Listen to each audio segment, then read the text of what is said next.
السلام عليكم ورحمة الله وبركاته. الحمد لله وكفى وسلام على عباده الذين اصطفى. أما بعد فأعوذ بالله من الشيطان الرجيم.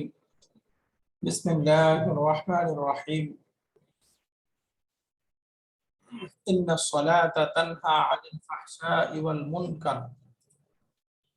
بارك الله لنا ولكم في القرآن العظيم ونفعنا وإياكم بالآيات والذكر الحكيم. وقال النبي عليه الصلاة والسلام: لا إيمان لمن لا أمانة له ولا دين لمن لا عهد له أو كما قال النبي عليه الصلاة والسلام. আলহামদুলিল্লাহ ثم আলহামদুলিল্লাহ আমরা ধারাবাহিকভাবে ৩০তম পারার তাফসীর পড়তেছিলাম। সর্বশেষ ক্লাসে আমরা সূরাতুল ফাজর পড়েছি এবং গতকালকের ক্লাসে আমরা ইতিকাফ সম্পর্কিত আলোচনা করতেছিলাম। আজকে আমাদের আবার ধারাবাহিক ক্লাস সূরাতুল বালাদ থেকে আমরা পড়ব ইনশাআল্লাহ। সূরাতুল বালাদ শাব্দিকভাবে বালাদুন এর বহুবচন হয় বিলাদুন, অর্থ হলো শহর। এটা বর্তমান কনভারসেশনাল আরবিকের ক্ষেত্রে বালাদুন বা বিলাদুন এর দ্বারা দেশ বোঝায়, কান্ট্রি। আল্লাহ এগুলা কি করে আমি কিছু বুঝি না। আরে বড় দেখছো কি শুরু করছো? আমি তো কিছু তো আগে তো বর্তমান কথোপকথন বা ক্লাসিক আরবিক এটা বালাদুন বিলাদুন অর্থ হয় শহর, বাকি দেশও বোঝায় এই শব্দ দ্বারা। তো এখানে একটা শহর অর্থে, যেহেতু প্রথম আয়াতের মধ্যেই এই যে লা উকসিমু বিহাদাল বালাদ এই শব্দটা আসছে, এখান থেকেই সূরার নামকরণ করা হয়েছে সূরাতুল বালাদ। এই সূরার মধ্যে যেহেতু মাক্কি সূরা, আলোচনার বিষয়বস্তু আখিরাত সম্পর্কে সতর্ক করা এবং আল্লাহ তাআলার পক্ষ থেকে আখিরাতের গাইডলাইন হিসেবে আল্লাহ তাআলা যে হিদায়াত দিয়েছেন সেই হিদায়াতের কথা আছে। সেটা গ্রহণ না করে মানুষ কি কি ভুল করছে দুনিয়াতে থাকা অবস্থায় তার একটা উল্লেখ আছে, এবং শেষের দিকে আখিরাতে কামিয়াব হওয়ার জন্য তার কি কি করা দরকার সেই বিষয়ক একটা আলোচনা আছে। ইনশাআল্লাহ আমরা একে একে বিস্তারিত পড়ব। প্রথম আয়াতে আল্লাহ তাআলা বলতেছেন, আউযু বিল্লাহি মিনাশ শাইতানির রাজীম, বিসমিল্লাহির রহমানির রহিম, লা উকসিমু বিহাদাল বালাদ ওয়া আনতা হিল্লুম বিহাদাল বালাদ ওয়া ওয়ালিদিন ওয়া মা ওয়ালাদ। এখানে এই তিনটা আয়াতে শপথ করা হয়েছে। প্রথম আয়াতে বলতেছে লা উকসিমু বিহাদাল বালাদ, এই লাটা এখানে এমফাসাইজ বোঝানোর জন্য আসছে, তাকিদ বোঝানোর জন্য আসছে। উকসিমু বিহাদাল বালাদ, আমি এই নগরী বা এই শহরের শপথ করতেছি। মুফাসসিরিন সবাই একমত এই বালাদ দ্বারা উদ্দেশ্য হলো মক্কা। আল্লাহ সুবহানাহু ওয়া তাআলা এখানে মক্কা নগরীর শপথ করে বলতেছেন যে আমি এই নগরীর শপথ করছি। আমরা একাধিকবার বলেছি যে আল্লাহ সুবহানাহু ওয়া তাআলা কোন জিনিসের শপথ করেন সেটার মর্যাদা প্রকাশের জন্য, সেটা মাকানাত বোঝানোর জন্য। আল্লাহ তাআলা যা ইচ্ছা তা দিয়ে শপথ করতে পারেন। তো এখানে এই যে বালাদ বা মক্কা নগরীর শপথ করতেছেন। আমরা জানি পৃথিবীতে যত শহর আছে তার মধ্যে সবচেয়ে সম্মানিত শহর হলো মক্কা। এই মক্কা এটা কয়েকটা নামে ব্যবহৃত হয়েছে। আমরা সূরাত আলে ইমরানে পড়ব, নাম আসছে বাক্কা। ইন্না আউওয়ালা বাইতিন ওয়ুদিআ লিন-নাসি লাল্লাযী বিবাক্কাতা, এই যে মক্কার একটা নাম হলো বাক্কা। প্রসিদ্ধ নাম তো আমরা জানি, নাম হলো মক্কা। এর আরেকটা নাম কোরআনে ব্যবহার হয়েছে, সেটাকে বলে উম্মুল কুরা। উম্মুল কুরা, উম্মুন অর্থ মা, আর কুরা এটা কারিয়াতুনের বহুবচন, অর্থ হলো গ্রাম বা জনপদ। তো উম্মুল কোরা এর আসলে অর্থ হয় জনপদ সমূহের মা বা সব জনপদ সমূহের মূল। যেহেতু এই মক্কা আল্লাহ তাআলা সৃষ্টিগতভাবে সবার শুরুর দিকে সৃষ্টি, এবং সারা পৃথিবীতে যখন পানি পানি ছিল তখন এই প্রথমে মাঝখানে এই মক্কা নগরীটা প্রথম শুরু হয়, এই জন্য এর একটা নাম হলো উম্মুল কোরা, এই নামেও কোরআনে কারিমে আসছে। তো এই শহরটা যেহেতু আল্লাহ তাআলার পবিত্র ঘর বাইতুল্লাহ সেখানে অবস্থিত, এবং সেখানে আল্লাহ উলুল আজমি মিনার রুসুল ইব্রাহিম ইসমাঈল আলাইহিমা সালাতু ওয়াস সালাম মুহাম্মদুর রাসূলুল্লাহ সাল্লাল্লাহু আলাইহি সাল্লাম তাদের বসবাস ছিল। এজন্য এই নগরীটা অনেক গুরুত্বপূর্ণ এবং মর্যাদাবান। এই মর্যাদা প্রকাশের জন্য আল্লাহ তাআলা প্রথমেই শপথ করছেন লা উকসিমু বিহাদাল বালাদ ওয়া আনতা হিল্লুম বিহাদাল বালাদ ওয়া আনতা, আর আপনি হিল্লুন বিহাদাল বালাদ, এই নগরীতে আপনার জন্য সবকিছু বৈধ। হাল হিল্লুন এই শব্দটা দুইটা অর্থ হয়, একটা হলো হাল্লা ইয়াহিল্লু হালালুন, অর্থ হলো হালাল হওয়া, যেটা আমরা হারামের বিপরীতে ব্যবহার করি, একটা হলো হারাম আর একটা হালাল। তো হিল্লুন মানে হালাল, এটার আরেকটা অর্থ হয় হাল্লা ইয়াহিল্লু মানে বসবাস করা, প্রবেশ করা, অবস্থান করা।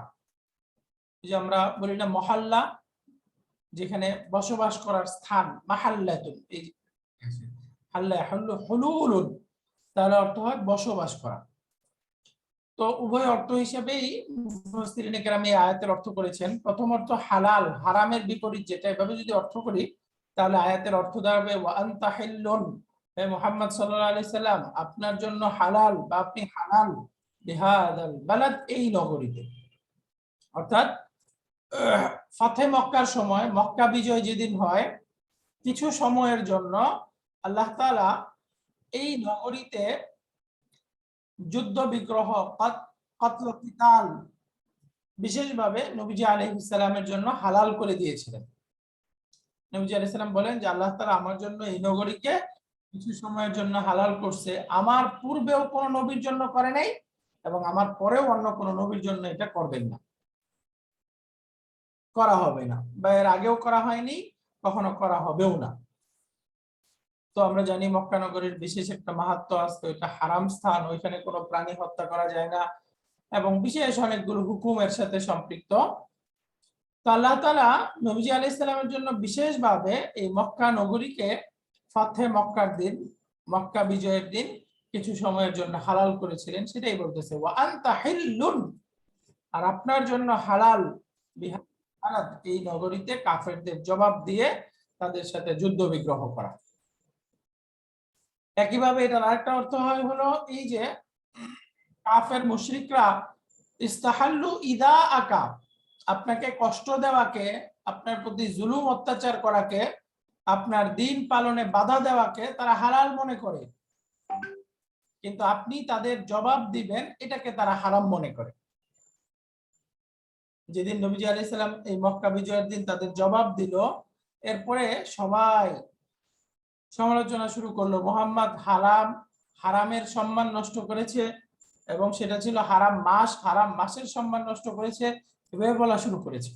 অর্থাৎ তারা নিজেরা এই পবিত্র নগরীতে মুসলিমদেরকে সালাত আদায়ে বাধা দিবে, দিন পালনে বাধা দিবে, কষ্ট দেওয়ার ক্ষেত্রে তারা এগুলোকে হালাল মনে করবে, কিন্তু নবীজি আলাইহিস সালাম করবেন, কোন মুসলিমের পক্ষ থেকে আসবে, এটাকে তারা হারাম মনে করত। তো আল্লাহ তাআলা বলে দিচ্ছেন ওয়া আনতা হিল্লুন, আপনার জন্য কাফের মুশরিকরা যদি এগুলোকে হারাম মনে করে এবং তারা মনে করে আপনি হারামের সম্মান নষ্ট করেছেন, এরকম কিছু না, বরঞ্চ আপনি হালাল কাজ করেছেন, এটা আপনার জন্য হালাল। এটার আরেকটা অবস্থান হিসেবে যদি অর্থ নেই তাহলে ওয়া আনতা হিল্লুন, আর আপনি হিল্লুন বলতে ইসমুল ফাইলের অর্থ দিব তখন হালুন, আর আপনি এখানে অবস্থানকারী বা বসবাসকারী। আমরা জানি মাকানের মর্যাদা মাকিনের কারণে বেড়ে যায়, মানে কোন স্থানের মর্যাদা বেড়ে যায় সেই স্থানে অবস্থানকারীদের গুণ এবং বৈশিষ্ট্য হিসেবে। প্রেসিডেন্ট সাহেবের বাড়ি অজপরা গা, সেখানে বিরাট প্রকল্প হাতে নিয়ে অনেক উন্নত করে ফেলা হয়। কোন বড় মন্ত্রী সাহেবের এলাকা, সেখানে আসলে বিরাট উন্নত হওয়ার ছোঁয়া সেখানে পাওয়ার কথা না, কিন্তু সেখানে দেখবেন রাস্তাঘাট সব একেবারে বিরাট উন্নত। এটা হলো দুনিয়াবি দৃষ্টিতে যে মাকিনের কারণে যে সেখানে অবস্থান করে তার হিসেবে মাকান বা স্থানের মর্যাদা বেড়ে যায়। তো আল্লাহ তাআলা বলতেছে আনতা হাল্লুন, হে মুহাম্মদ আপনি এই নগরীতে বসবাস করেন, অর্থাৎ আপনার বসবাস করার কারণে এই নগরীর মর্যাদা অনেক উপরে। এজন্যই মক্কার প্রতি মুসলিমদের একটা ভালোবাসা থাকতে হবে। মক্কার প্রতি, যেহেতু এই নগরী মুসলিমদের জন্য সবচেয়ে পবিত্র নগরী এবং এখানেই সবার ভালোবাসা সবচেয়ে মূল্যবান আল্লাহ তাআলার সৃষ্টি যেটা হলো বাইতুল্লাহ, সেটা সেখানে অবস্থিত। এই জন্য বাইতুল্লাহর প্রতি সবার ভালোবাসা স্বাভাবিকভাবেই আছে। তো সেই হিসেবে মক্কার প্রতিও একটা ভালোবাসা থাকা চাই। আল্লাহ তাআলা এই জন্যই বললেন ওয়া আনতা হাল্লুন বিহাদাল বালাদ, আপনার অবস্থান কারণে, আপনার এই নগরীতে পদধূলি পড়ার কারণে এই নগরী অনেক সম্মানিত হয়ে গিয়েছে। আল্লাহ তাআলা মক্কা এবং নবীজি আলাইহিস সালামের শপথ করার পরে তৃতীয় আয়াতে বলতেছেন ওয়া ওয়ালিদিন ওয়া মা ওয়ালাদ। ওয়ালিদুন অর্থ পিতা, শপথ পিতার, ওয়া মা ওয়ালাদ এবং শপথ ওই ব্যক্তিদের যাদেরকে তিনি জন্ম দিয়েছেন। এটার প্রসিদ্ধ অর্থ হলো ওয়ালিদিন দ্বারা উদ্দেশ্য হলো পিতা আদম আলা নবিয়িনা আলাইহিস সালাতু ওয়াস সালাম, ওয়া মা ওয়ালাদা এর দ্বারা উদ্দেশ্য হলো কিয়ামত পর্যন্ত আনেওয়ালা সকল মানুষ। আদম আলাইহিস সালাম থেকে যেহেতু সবার সূচনা, তো সুতরাং পিতা এবং সন্তানের শপথ, পিতা দ্বারা উদ্দেশ্য আদম আলাইহিস সালাম, সন্তান দ্বারা উদ্দেশ্য আমরা সবাই। ওয়া ওয়ালিদিন ওয়া মা ওয়ালাদ, এটার আরেকটা তাফসীর এভাবেও আসছে, ওয়ালিদিন দ্বারা অর্থ হলো পিতা, ওয়া মা ওয়ালাদা আর সন্তান দ্বারা উদ্দেশ্য হলো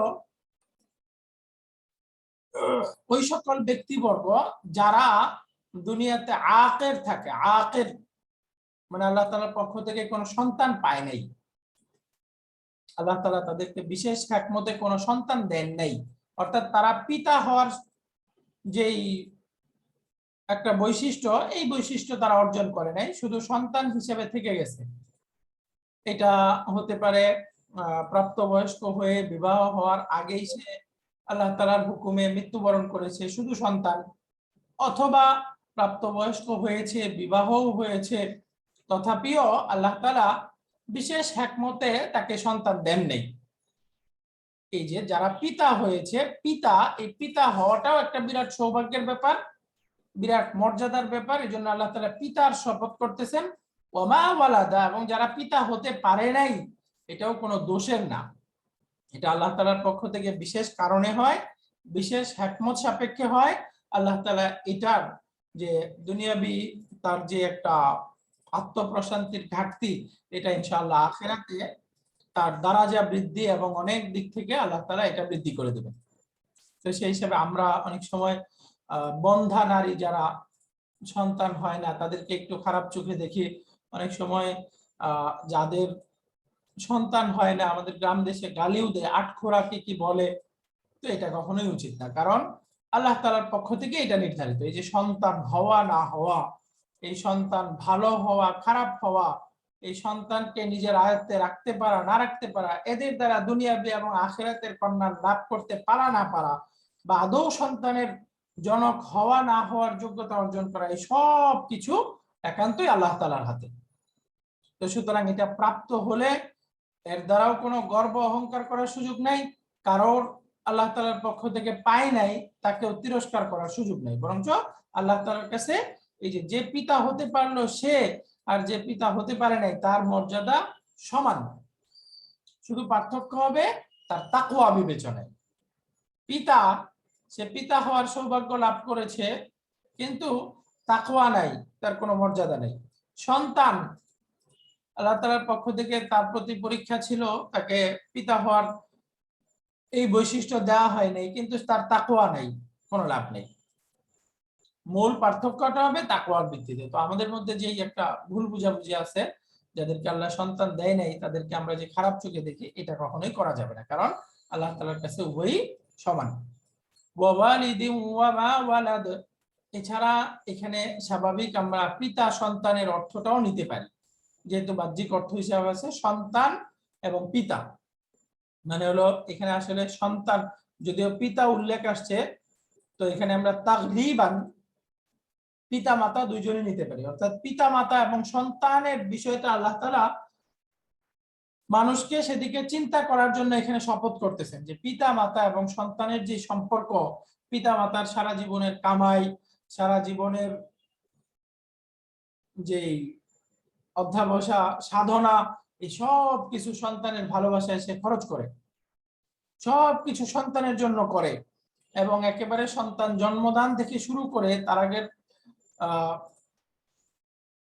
তাকে লালন পালন করা, বড় করা, শিক্ষাদান, এই সব কিছুর মধ্যে যেই একটা কষ্ট আছে, এই কষ্টের প্রতি সতর্ক করতেছে যে সেই হিসেবে যারা পিতা আছে এই কষ্টের সময় যেন শুধু এই সন্তান লালন পালন আর তার দুনিয়াবী উন্নতির জন্য চিন্তাই না করে, বরঞ্চ এই যে এই কষ্টের মধ্যে সন্তান লালন পালনের ক্ষেত্রে সে যেন আখিরাতকেও খুঁজে, শুধু সন্তানকে ভালোবাসলো দুনিয়াবী দৃষ্টিতে এই ভালোবাসাতেই সে যেন পরিতৃপ্ত না থাকে, বরঞ্চ এই সন্তানের ভালোবাসার ক্ষেত্রে সে যেন আখিরাতকে খুঁজে। একইভাবে সন্তানরাও তার বাবা মার কাছ থেকে তার প্রয়োজন পূরণ করতেছে এটাতেই যেন খুশি না থাকে, বাবা মাকে সে দুনিয়াতে কিছু করতে পারলো এতটুকুতেই যেন খুশি না থাকে, বরঞ্চ বাবা মায়ের এগুলো করতেছে এখানে যেন তার ইখলাস থাকে এবং নিয়ত থাকে আখিরাতে আল্লাহর মর্যাদা লাভ করা।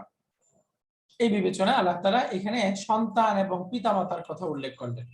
তাহলে আমরা এই আয়াতটার তিনটা তাফসীর বললাম, একটা হলো ওয়া ওয়ালিদিন ওয়া মা ওয়ালাদ, প্রসিদ্ধ হলো আদম আলাইহিস সালাম এবং সব সন্তান। দ্বিতীয়ত আমরা বললাম ওয়ালিদিন দ্বারা যারা পিতা হওয়ার যোগ্যতা লাভ করে, ওয়া মা ওয়ালাদ যারা শুধু সন্তানই থেকে যায় বিশেষ একমতে পিতা হওয়ার বৈশিষ্ট্যটা পায় না তারা। তিন নাম্বার বললাম স্বাভাবিক পিতা সন্তান আমরা যারা আছি, প্রত্যেক পিতা প্রত্যেক সন্তান সবাই এর মধ্যে ইনক্লুডেড। তো এই তিনটাই আয়াতের ব্যাপকতার ক্ষেত্রে আমরা অর্থ নিতে পারি এবং তিনটার ক্ষেত্রে আল্লাহ তাআলা সতর্কতা প্রদর্শনের জন্য মানুষের প্রতি এই শপথ করা হয়েছে। এর প্রথম তিনটা আয়াতে আল্লাহ তাআলা শপথ করলেন লা উকসিমু বিহাদাল বালাদ ওয়া আনতা হিল্লুম বিহাদাল বালাদ ওয়া ওয়ালিদিন ওয়া মা ওয়ালাদ। জওয়াবুল কসম আল্লাহ তাআলা বলতেছেন লাকাদ খালাকানাল ইনসানা ফি কাবাদ, নিশ্চয়ই আমি মানুষকে সৃষ্টি করেছি ফি কাবাদ, কাবাদুন মানে কষ্ট, অর্থাৎ মানুষকে আমি সৃষ্টি করেছি কষ্টের মধ্যে। মানুষের সৃষ্টিগত স্বাভাবিক প্রকৃতি হলো কষ্ট, একেবারে মানুষ জন্মগ্রহণ থেকে শুরু করে মায়ের পেটে থাকা অবস্থায় জন্মগ্রহণ করার পরের প্রায় তার একটা লম্বা সময় পর্যন্ত 4-5 বছরের সময় তাকে লালন পালন করা, এরপরে সে প্রাপ্তবয়স্ক হয়ে যাওয়ার পরে তার জীবন ধারণ করা, জীবিকা নির্বাহ, সন্তানদের ব্যবস্থা, পরিবারের ব্যবস্থা, বাবা মায়ের খেয়াল, এবং এই যে পারিপার্শ্বিক তার অফিস ব্যবসা বাণিজ্য কাজ ইত্যাদি, এই সব ক্ষেত্রেই সে বিভিন্ন কষ্টের সম্মুখীন হবে, কখনো অসুস্থতা দ্বারা, কখনো ব্যবসায় লস হওয়ার দ্বারা, কখনো চাকরি চলে যাওয়ার দ্বারা, কখনো চাকরির ক্ষেত্রে আল্লাহ তাআলার পক্ষ থেকে হারাম ইত্যাদির সম্মুখীন হওয়ার দ্বারা, কখনো অ্যাক্সিডেন্ট হওয়ার দ্বারা, এভাবে একেবারে সৃষ্টি থেকে শুরু করে তার মৃত্যু পর্যন্ত মানুষের স্বাভাবিক প্রকৃতিই হলো কষ্ট। এখন এই কষ্টটাকে যে যেভাবে ব্যবহার করবে তার জন্য এই কষ্টের ফলাফল ঠিক এরকম হবে। হাদিসে পাকে আসছে, প্রসিদ্ধ হাদিস আমরা জানি আদ-দুনিয়া সিজনুল মুমিন, দুনিয়াটা হলো মুমিনের জন্য সিজনুন বা জেলখানার মতো, ওয়া জান্নাতুল কাফির, আর যারা কাফের অস্বীকারী আখিরাতের কোনো কিছু চিন্তা করে না তাদের জন্য এটা জান্নাত। অর্থাৎ তারা এই দুনিয়ার একটা কষ্ট আসছে এটাকে ঢাকার জন্য আরো অনেকগুলো হারাম মিশ্রিত করে যেভাবে পারে ওটাকে ঢেকে কোন রকমের সামনের সুখের দিকে দৌড়ায়, সামনের সুখের দিকে দৌড়ায়, এটাকে ঢাকার চেষ্টা করে, তারাও কষ্টের সম্মুখীন হয় কিন্তু এটাকে ঢেকে ফেললেই তারা তৃপ্ত। কিন্তু যারা ঈমানদার তারা এই পদে পদে পদে পদে যে বাধাগুলোর সম্মুখীন হবে, যে পরীক্ষাগুলোর সম্মুখীন হবে, এগুলো উত্তরানোর পরেই সন্তুষ্ট হবে না, বরঞ্চ সর্বশেষ পরীক্ষা মৃত্যুর পরবর্তী জীবনের পরীক্ষা, সেখানে সফল হওয়ার চেষ্টা করে। এই দুনিয়ার সব কষ্টের মধ্যে সে আখিরাতকে কামানোর চেষ্টা করে। এই জন্য মুমিনের প্রত্যেকটা কাজের ক্ষেত্রে আল্লাহ সুবহানাহু ওয়া তাআলা বলেছেন তার হাবিবের মাধ্যমে সেখানে তার সাদাকা আছে। এমনকি বলছে তাবাসসুমুকা ফি ওয়াজহি সাহিবাতিকা, মানে কি তোমার প্রত্যেকের হাসি তার স্ত্রীর চেহারার দিকে তাকিয়ে সে মুচকি হাসি দিবে, তার সন্তানের খাবার ব্যবস্থা করবে, এই সব কিছুই তার জন্য সাদাকা, যদি সে এগুলো হালাল পন্থায় করে, হালাল পদ্ধতিতে করে এবং আল্লাহর নির্দেশনা মেনে করে এবং এটা করার ক্ষেত্রে সে আল্লাহর সন্তুষ্টি চায়, তাহলে সে এই যে সন্তানের মুখে এক লোকমা তুলে দিচ্ছে, স্ত্রীর মুখে লোকমা তুলে দিচ্ছে, এটাও তার জন্য সাদাকা হবে। তার চাকরি, তার ব্যবসা, সবকিছু এই যে কষ্টগুলো তার জন্য ইবাদত হয়ে যায়। এই জন্য আল্লাহ তাআলা বলতেছেন যে মানুষের স্বাভাবিক প্রকৃতি হলো ফি কাবাদ, তাকে সৃষ্টি করা হয়েছে কষ্টের মধ্যে, যেটা আমরা সূরা ইনশিকাকের মধ্যে পড়ে আসছি, ইয়া আইয়ুহাল ইনসানু ইন্নাকা কাদিহুন ইলা রাব্বিকা কাদহান ফামুলাকিহ, হে মানুষ তোমরা তোমার রবের দিকে বিভিন্ন কষ্ট সহ্য করে, বিভিন্ন কষ্ট অতিক্রম করে তুমি তোমার রবের দিকে অগ্রসর হচ্ছ, ফামুলাকিহি, অতঃপর সর্বশেষ মৃত্যুর পরবর্তী তোমরা তোমার রবের সাথে সাক্ষাৎ করবে। এই জন্য এই দুনিয়ার কষ্টগুলো এটা স্বাভাবিক প্রকৃতির মধ্যে। আমরা কোনো ফিতনায় পড়লে, অনেক সময় আল্লাহর পক্ষ থেকে বিশেষ পরীক্ষায় পড়লে আমরা তখন একেবারে নিয়ন্ত্রণ হারিয়ে ফেলি, তখন বলি যে এত ইবাদত করি, এত আল্লাহর হুকুম মানি, তারপরেও আমার উপরে কেন এত বড় পরীক্ষা, এরকম অনেক সময় হয় আমাদের।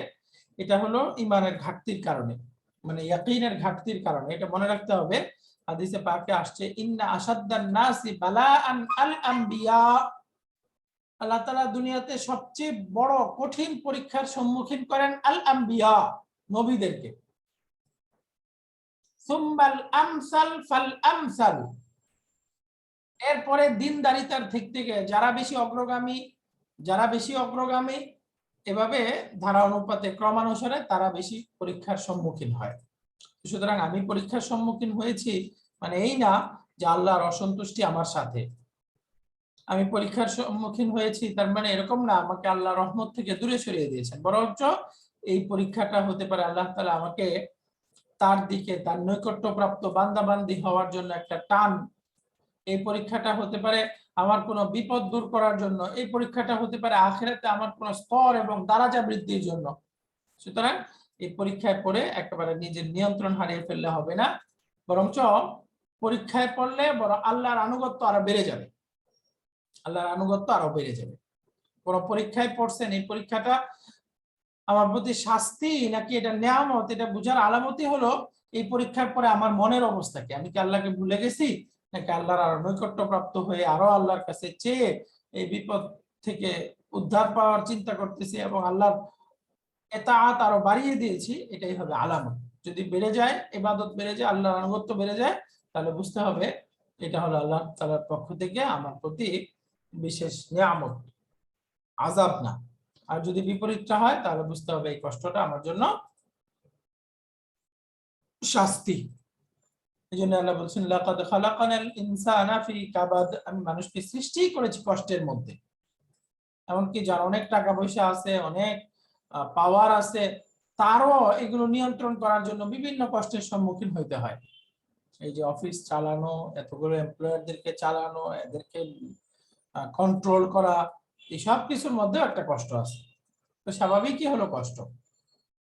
তারপরেও মানুষ এই এত কিছুর সম্মুখীন হওয়ার পরেও, এত মুখাপেক্ষিতা থাকার পরেও মানুষের খারাপ নেচার গুলো আল্লাহ তাআলা পরে উল্লেখ করতেছেন যে মানুষের সব নিয়ন্ত্রণ আমার হাতে, তথাপিও মানুষ কি করে, আয়াহসাবু, মানুষ কি ধারণা করে আল্লা ইয়াকদির আলাইহি আহাদ, কেউ তার উপরে কেউ সক্ষম হতে পারবে না, লা ইয়াকদির আলাইহি আহাদ, কেউ তার উপরে ক্ষমতাবান হতে পারবে না, তার নিয়ন্ত্রণ কেউ করতে পারবে না, এরকম কি মানুষ ধারণা করে? আয়াহসাবু, মানুষ কি ধারণা করে আন লান ইয়াকদির আলাইহি আহাদ, কেউ তার উপরে ক্ষমতাবান হতে পারবে না?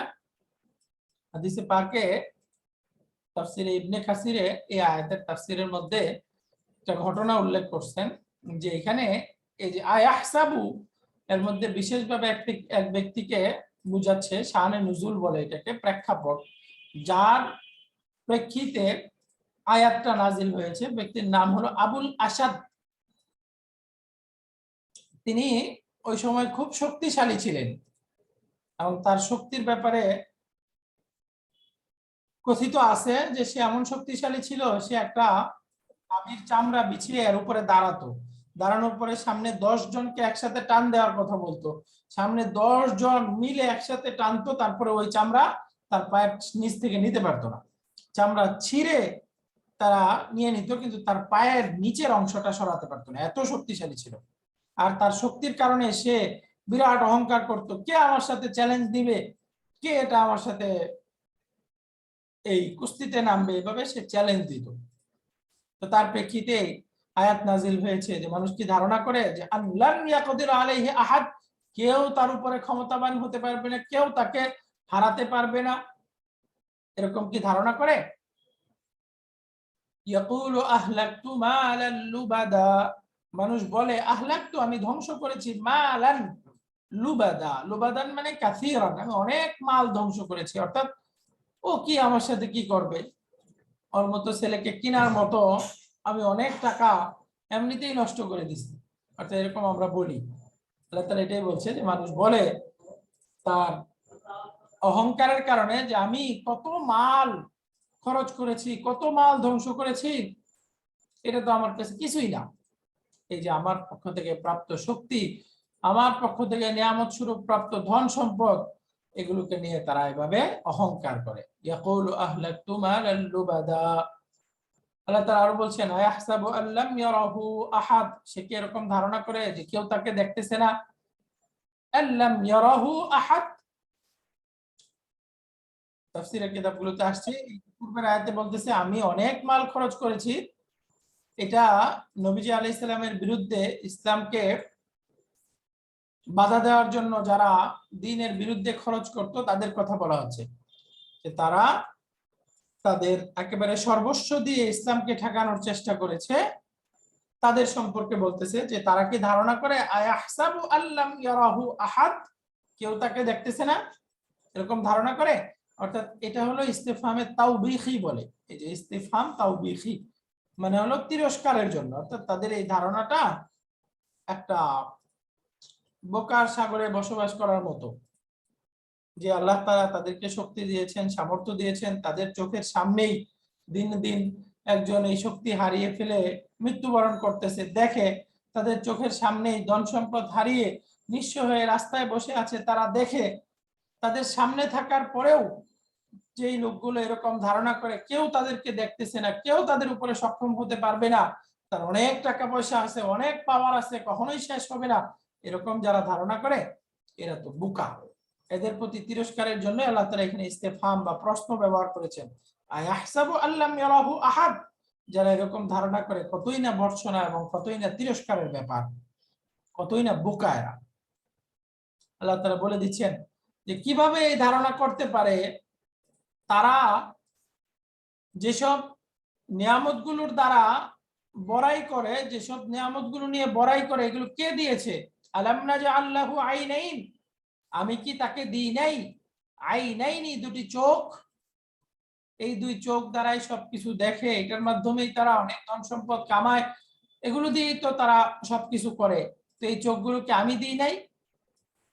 তারপরে কিভাবে তারা বড়াই করে, ওয়ালিসানান ওয়া শাফাতাইন, আমি কি জিহ্বা দিই নাই তাদেরকে, ওয়া শাফাতাইন, এবং তাদেরকে ঠোঁট দিই নাই? বিশেষভাবে এখানে উদ্দেশ্য জিহ্বা এবং ঠোঁট, মানে হলো এই যে কথা বলার যোগ্যতা, সে যে বলতেছে, অহংকার করতেছে, এটাও কি আমি দিই নাই? ওয়ালিসানান ওয়া শাফাতাইন, আল্লাহ তাআলা এখানে বিশেষভাবে চক্ষু, জিহ্বা এবং ঠোঁটের কথা উল্লেখ করছেন। উদ্দেশ্য হলো এই যে আমাদের অঙ্গ প্রত্যঙ্গ যা কিছু আছে সব, এই যে আমি মাথার ব্রেন প্রাপ্ত হয়েছে, এই যে শক্তি প্রাপ্ত হয়েছে, সুস্থতা প্রাপ্ত হয়েছে, হাত পা, এই সব কিছু আলহামদুলিল্লাহ একেবারে সুস্থভাবে প্রাপ্ত হয়েছে, এগুলোকে আল্লাহ তাআলার পক্ষ থেকে পাইনি? আল্লাহ তাআলা চাইলে রাস্তায় বের হওয়ার সাথে সাথেই কোনো অ্যাক্সিডেন্ট করে এগুলোকে হতে পারে না? আল্লাহ চাইলেই আমার ধন সম্পদ কি নিয়ে যেতে পারেন না? আল্লাহ চাইলেই আমার সন্তান কি আল্লাহ নিয়ে নিতে পারেন না? এই সব কিছুর প্রতি সতর্কতা। যদিও উল্লেখ মাত্র দুইটা, জিহ্বা, ঠোঁট এবং চোখের, খেয়াল করতে হবে এই সব অঙ্গ। আল্লাহ তাআলা বলছেন শুধু তার যে বাহ্যিক অঙ্গ প্রত্যঙ্গ দিছি শুধু কি এটাই? তার যে জীবন পরিচালনা করবে, সে তার জীবিকা নির্বাহ করবে, এই দুনিয়াবি জ্ঞান থেকে শুরু করে তার নৈতিক বিতর্গত পবিত্রতা অর্জনের জন্য কোন রাস্তায় চলতে হবে এই সবকিছুই তো আমি দেখাইছি। ওয়াহাদাইনাহুন নাজদাইন, হাদাইনাহু, আমি হেদায়েত দিয়েছি বা তাকে পথ দেখিয়েছি, আর নাজদাইন, দুইটা উঁচু রাস্তা। আর নাজদাইন শাব্দিকভাবে এই নাজদুন মানে অর্থ হলো উঁচু রাস্তা, বা নাজদুন আরেকটা অর্থ হলো উঁচু অংশ। আমরা আরবের দুইটা নাম জানি, আরবের একটা নাম হলো নাজদ, আরেকটা আরবের নাম জানি হেজাজ। অনেক সময় শুনে থাকবো যারা বাইতুল্লাহর সফর থাকে তাদেরকে হেজাজি বলে। আরবের দুইটা অংশ, আরবের হেজাজ যে অংশটা এটাকে বলে হলো ওই যে নদীর তীরবর্তী বা সমুদ্রের তীরবর্তী যে এলাকা আছে নিচু অংশ, এটাকে হেজাজ বলে। আর আরবের উঁচু অংশ যেটা এটাকে নাজদ বলে। তো নাজদাইন মানে হলো দুইটা উঁচু রাস্তা। আমি কি তাকে দুইটা উঁচু রাস্তা দেখাই নাই? এটার দুইটা তাফসীর আসছে। একটা হলো সন্তান জন্মগ্রহণ করার পরে তার দুধ পান করতে হবে, কোত্থেকে দুধ পান করবে, কিভাবে করবে, এই শিক্ষাটা পর্যন্ত আমি দেখাই দিছি। এই যে নাজদাইন আরবিতে বলে সাদিয়াইন, অর্থাৎ মায়ের দুই স্তন, এখান থেকে দুধ পান করার যে জ্ঞান জন্মগ্রহণ করার পরেই এটা তাকে কে দিল? আমি কি দিই নাই? ওয়াহাদাইনাহুন নাজদাইন, এটা দ্বারা উদ্দেশ্য হলো এই যে মায়ের পেট থেকে ভূমিষ্ঠ হওয়ার পর পর তার খাবার থেকে শুরু করে পরবর্তীতে তার শিক্ষা দীক্ষা, তার জ্ঞান শক্তি সামর্থ্য, তার জীবিকা নির্বাহ, পরিবার পরিজন সবার সাথে মিলে তার পরিবার, এই সব কিছুই বাহ্যিক উপকরণ আমি কি দিয়েছি না? এটা একটা অর্থ। ওয়াহাদাইনাহুন নাজদাইন, আর নাজদাইন দুইটা উঁচু রাস্তা, এর দ্বারা কেউ কেউ এভাবে অর্থ করেছেন নাজদাইন বলতে দুই রাস্তা। একটা হলো নাজদুল খাইর, কল্যাণের রাস্তা, আর একটা হলো নাজদুস শার, অকল্যাণের রাস্তা, অমঙ্গলের রাস্তা। একটা হলো জান্নাতের রাস্তা আর একটা হলো জাহান্নামের রাস্তা। অর্থাৎ এই কোরআনের মাধ্যমে যুগে যুগে বিভিন্ন নবী পাঠানোর মাধ্যমে এবং বিভিন্ন মুআজিজা প্রকাশ করার মাধ্যমে এবং তাদের সামনে এই দিগন্ত ভর্তি বিভিন্ন আমার নিদর্শন দেওয়ার মাধ্যমে এবং তাদের সুস্থ বিবেক দেওয়ার মাধ্যমে আমি কি তাদেরকে হেদায়েত দেই নাই? সঠিক রাস্তা এবং খারাপ রাস্তা কোনটা এই জ্ঞান দিই নাই? অর্থাৎ প্রকৃতিগতভাবেই আমাদের মধ্যে ভালো মন্দ এটা বিবেচনা করার জ্ঞান আল্লাহ তাআলা দিয়ে দিয়েছেন। এই জন্য বলছে ওয়াহাদাইনাহুন নাজদাইন, মানুষ কিভাবে অহংকার করতে পারে? তার বাহ্যিক সকল প্রয়োজন এবং আত্মিক প্রয়োজন পূরণের জন্য যে হেদায়েতের রাস্তা সবই তো আমি দেখাইছি, কিভাবে অহংকার করতে পারে? এখানে এই যে নাজদাইন দ্বারা উঁচু রাস্তা বোঝাচ্ছে। উঁচু রাস্তা বলতে আসলে পাহাড়ের দুই পাহাড়ের মাঝখান দিয়ে যে গিরিপথ থাকে, উঁচু নিচু রাস্তা থাকে, এগুলোকে আসলে এই নাজদাইন বলে, উঁচু রাস্তা। স্বাভাবিকভাবে নিচ থেকে উপরে উঠলে একটু কষ্ট হয়, নিচ থেকে উপরে উঠলে একটু কষ্ট হয়। এর দ্বারা আসলে নাজদাইন এর দ্বারা উদ্দেশ্য হলো দুইটা রাস্তা, এর মধ্যে একটা রাস্তা হলো নাজদ, উঁচু রাস্তা, আর একটা রাস্তা হলো আকাবা। এই যে পরের আয়াতে আসতেছে দেখেন আকাবা, আকাবা মানে ওই যে গিরিপথ, আঁকা পাকা একটু গিরিপথ যেগুলো হয় এগুলোকে আকাবা বলে। এই নাজদাইন আসলে উদ্দেশ্য হলো একটা সহজ রাস্তা, একটা কঠিন রাস্তা। নিচ থেকে উপরে উঠলে যেরকম কষ্ট হয়, এই নাজদুন শব্দের মধ্যেই আছে যে হেদায়েতের রাস্তা যেটা, এটা একটু কষ্টের রাস্তা। জান্নাতের রাস্তায় চলতে চাইলে বাহ্যিক বিভিন্ন কষ্ট সহ্য করতে হবে।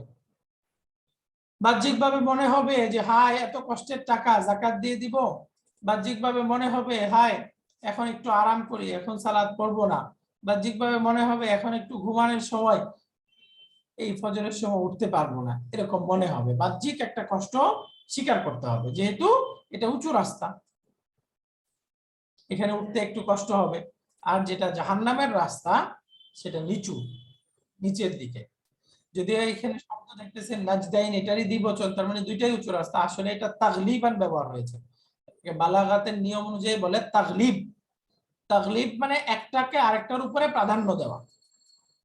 যেরকম আরবিতে আমরা ব্যবহার করি কামারাইন, এই যে যদি বলি কামারাইন শাব্দিক অর্থ হলো দুইটা চাঁদ, কামারুন একটা চাঁদ, যদি বলি কামারাইন অর্থ হয় দুইটা চাঁদ শাব্দিক ভাবে, কিন্তু আসলে কামারাইন দ্বারা বোঝায় হলো চাঁদ এবং সূর্য। এই যে চাঁদকে সূর্যের উপরে প্রাধান্য দিয়ে একই শব্দকে দ্বিবচন করে দুইটা বোঝানো হয়। একইভাবে কোরআনে অনেক জায়গায় ব্যবহার হয়েছে ওয়াবিল ওয়ালিদাইনি ইহসানা, ওয়ালিদাইনি, ওয়ালিদুন মানে পিতা, আজকেই পড়লাম, তাহলে দ্বিবচন হলো ওয়ালিদাইনি, দুইজন পিতা, কিন্তু এইভাবে অর্থ করি না, আমরা বলি পিতা মাতা, মানে হলো এই যে ওয়ালিদুন শব্দকে ওয়ালিদাতুন শব্দের উপরে প্রাধান্য দিয়ে তাগলিবান ব্যবহার করেছে। ঠিক এখানে নাজদাইন দুইটা উঁচু রাস্তা, এই নাজদুনকে নিচু রাস্তার উপরে প্রাধান্য দিয়ে একই শব্দের দ্বিবচন বোঝাচ্ছে, উদ্দেশ্য উঁচু রাস্তা এবং নিচু রাস্তা। অর্থাৎ জান্নাতের রাস্তা যেটা উঁচু রাস্তা, সেখানে যেতে হলে একটু সামান্য কষ্ট করতে হবে, সেই রাস্তাও আমি পরিষ্কার রেখেছি। আর নাজদাইন এবং চাইলে বাহ্যিকভাবে সহজ নিচু রাস্তা, যেখানে একেবারে কোনো কষ্টই করতে হবে না, সে যাইতে চাইলে আরো বেশি এগিয়ে যেতে পারবে, সেই রাস্তাও তার সামনে খোলা আছে। সুতরাং যে যেটা গ্রহণ করবে সেই অনুপাতেই তার ফলাফল হবে, পরিণাম হবে। এই দুই রাস্তা দেখানোর পরে একটা কঠিন রাস্তা একটা সহজ রাস্তা তুলনামূলক মানুষ কি করেছে সেটা বলতেছে। ফালাকাতাহামাল আকাবা, সে আকাবা গ্রহণ করলো না। ইকতামা, ইকতামা আসলে শাব্দিক অর্থ হলো প্রতিযোগিতা করা, শাব্দিক অর্থ হলো একের চাইতে অন্য অগ্রসর হয়ে যাওয়া, এখানে অর্থ হচ্ছে অবলম্বন করা, গ্রহণ করা। ফালাকতাহামা, কিন্তু মানুষ গ্রহণ করেনি আল আকাবাতা, এই কষ্টের রাস্তা, গিরিপথ রাস্তা, উঁচু রাস্তা, যে জান্নাতের রাস্তা, এটা সে গ্রহণ করেনি। অর্থাৎ এই আকাবা বাহ্যিক একটু কঠিন, ওই গিরিপথে চলা, বিভিন্ন কাটা পায়ে লাগবে, গিরিপথে চললে সামনে পাথর উঁচু থাকবে, ওটার পায়ে হুচট খাওয়ার সম্ভাবনা থাকবে, এরকম অনেক কষ্ট সামনে তারা আসবে, কিন্তু মানুষ এটাকে গ্রহণ করে না। অর্থাৎ এখানে অধিকাংশ মানুষ বুঝেছে তারা আল্লাহর নাফরমানি করে, সেই জান্নাতের রাস্তা গ্রহণ করে না। আল্লাহ বলছেন ওয়ামা আদরাকা মাল আকাবা, হে মানুষ আপনি কি নবী আপনি কি জানেন মাল আকাবা, আকাবা কি? আকাবা কি আল্লাহ আপনি কি জানেন? অর্থাৎ কোরআনে কারিমে এই যে মা আদরা, এই উসলুবটা, এই স্ট্রাকচারটা যত জায়গায় আছে আল্লাহ তাআলা নিজেই পরে তাফসীর করে দেন। যেমন মা আদরা কামাল কারিআ, মা আদরা এই মাদির শব্দ দিয়ে যত জায়গায় আছে আদরা, এখানে আল্লাহ নিজেই তাফসীর করে দেন। আর যদি এটা মুদারের শব্দ ব্যবহার হয় ইউদরি, ইউদরি, এই আদরা একই রুট, এখান থেকে যদি মুদারের রূপটা ব্যবহার হয় তাহলে তার তাফসীরটা উল্লেখ থাকে না। এখানে যেহেতু মাদিতেই ব্যবহার করছে মা আদরা কামাল আকাবা, আকাবা কি, তো আল্লাহ তাফসীর করে দিচ্ছেন আকাবা সেই কষ্টসাধ্য রাস্তাগুলো হলো অনেক বিস্তৃত, তার মধ্যে আল্লাহ তাআলা এখানে কয়েকটা উল্লেখ করতেছেন।